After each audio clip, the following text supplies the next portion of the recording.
Assalamualaikum warahmatullahi wabarakatuh. Puji dan syukur kita panjatkan kehadiran Allah Subhanahu wa Ta'ala, yang mana atas berkat rahmat dan karunia-Nya lah kita dalam keadaan sehat dan walafiat.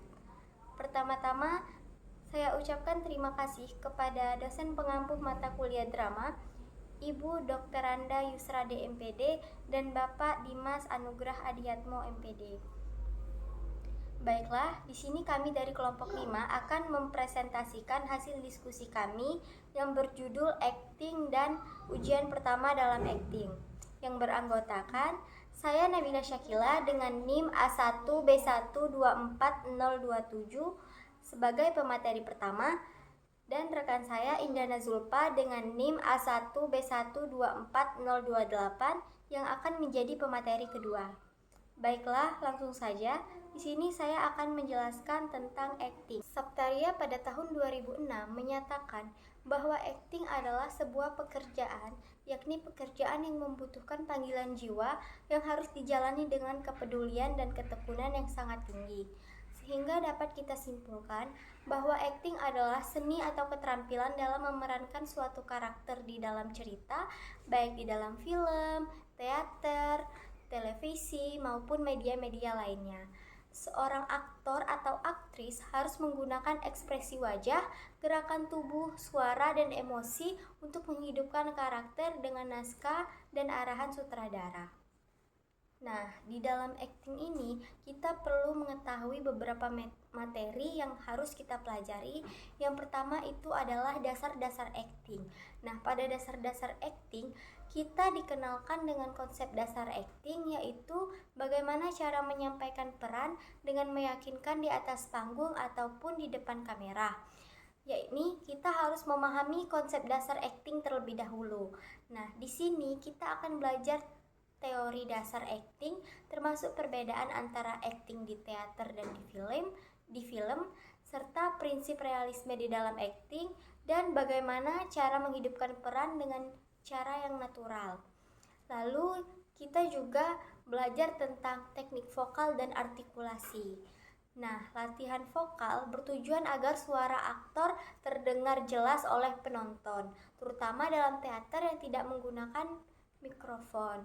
Artikulasi yang baik juga penting agar dialog dapat dipahami dengan baik. Lalu selanjutnya kita juga harus mengekspresikan wajah dan bahasa tubuh. Nah, di sini kita perlu menguasai ekspresi wajah dan bahasa tubuh untuk menyampaikan emosi dan makna secara efektif. Nah, latihan ini itu mencakup pengendalian gestur, kontak mata, dan ekspresi non-verbal lainnya. Lalu materi yang kedua itu adalah pendalaman karakter. Nah, pendalaman karakter ini mengajarkan cara-cara memahami dan membangun karakter secara mendalam. Di sini kita perlu melakukan analisis naskah dan karakter, termasuk latar belakang cerita, motivasi karakter, serta hubungan antar tokoh. Lalu kita juga perlu melakukan metode pendekatan karakter, misalnya menggunakan metode Stanislavski. Nah, metode Stanislavski ini adalah satu teknik acting yang populer yang menekankan pemahaman emosi dan pengalaman pribadi aktor untuk menciptakan karakter yang lebih autentik. Lalu, kita juga harus latihan membangun emosi yang sesuai.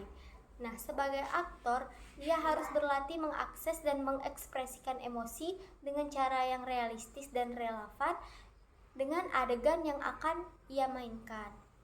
Lalu materi yang ketiga itu ada teknik improvisasi. Improvisasi adalah keterampilan penting yang membantu aktor merespon situasi secara spontan di atas panggung. Nah, di sini aktor perlu berlatih spontanitas di dalam dialog dan adegan. Lalu aktor juga perlu mengembangkan kreativitas dalam merespon situasi di atas panggung. Improvisasi ini membantu aktor lebih fleksibel dalam memainkan adegan yang dinamis, baik di dalam komedi maupun di dalam drama. Lalu yang keempat adalah pementasan dan kolaborasi. Nah, pada tahap pementasan dan kolaborasi ini berfokus pada persiapan pertunjukan dan kerjasama tim, yaitu latihan blocking dan gerakan panggung. Nah, blocking adalah pengaturan posisi dan pergerakan aktor di atas panggung agar pertunjukan lebih efektif secara visual dan dramatik, serta membangun chemistry dengan lawan main, di mana kerjasama yang baik antar aktor diperlukan agar adegan terasa lebih hidup dan alami. Lalu, kita perlu mempersiapkan diri untuk pertunjukan teater atau drama. Di sini kita akan belajar bagaimana mengatasi grogi, menghafal naskah, dan tampil percaya diri di hadapan penonton. Lalu materi yang terakhir, yang kelima itu ada evaluasi dan kritik. Evaluasi bertujuan untuk meningkatkan kualitas akting melalui umpan balik dan analisis diri. Nah, pada evaluasi dan kritik ini, pertama kita harus menerima masukan dari dosen ataupun sutradara. Kritik dan saran dari pengajar atau sutradara itu akan membantu untuk memperbaiki teknik akting. Lalu, kita juga harus menganalisis dan meningkatkan kemampuan akting berdasarkan evaluasi yang telah diberikan oleh dosen maupun sutradara tadi. Di sini, kita akan belajar menilai penampilan kita sendiri dan berlatih untuk memperbaiki aspek-aspek yang kurang di dalam akting kita. Nah, itulah materi-materi yang dapat saya sampaikan. Materi-materi ini semoga dapat membantu kita dalam memahami dan menguasai akting secara mendalam, baik dari segi teori maupun dari segi praktik. Sekian penjelasan dari saya. Selanjutnya akan dilanjutkan oleh pemateri kedua, yaitu Indana Zulfa yang akan menjelaskan tentang ujian pertama dalam akting. Perkenalkan, nama saya Indana Zulfa dengan NIM A1B1240028. Di sini saya akan melanjutkan materi selanjutnya, yaitu ujian pertama dalam latihan akting. Untuk mencapai itu, ada beberapa tujuan dari memainkan nuklian-nuklian dari lakon-lakon yang dipilih sendiri oleh aktor. Tujuan itu adalah, yang pertama, melihat seseorang aktor di atas panggung di depan dekor dengan dirias, mengenakan kostum dan di belakang lampu-lampu disertai bermacam-macam peralatan. Disitulah kita bisa melihat dan menilai seseorang itu apakah dia menguasai panggung apa tidak, dan apakah dia merasa nyaman atau tidak dalam mengenakan pakaian dan tempat yang mereka pentaskan. Disitulah orang menilai seberapa pantas mana kesanggupan kita untuk melakukan penampilan yang akan diperlihatkan dan sejauh mana dramatik yang telah kita kuasai. Yang kedua ada memiliki gagasan agar kita lebih mudah dan terbiasa dengan gagasan yang akan kita tampilkan. Nah, sebaliknya, kita harus mempunyai atau menguasai panggung-panggung yang bersinar dan seluruh peralatan yang ada pada panggung tersebut. Pada sewaktu kita melakukan pertunjukan, kita tidak terlihat kaku. Pada saat menampilkan, hendaknya orang melihat kita enjoy dan kita terlihat menarik.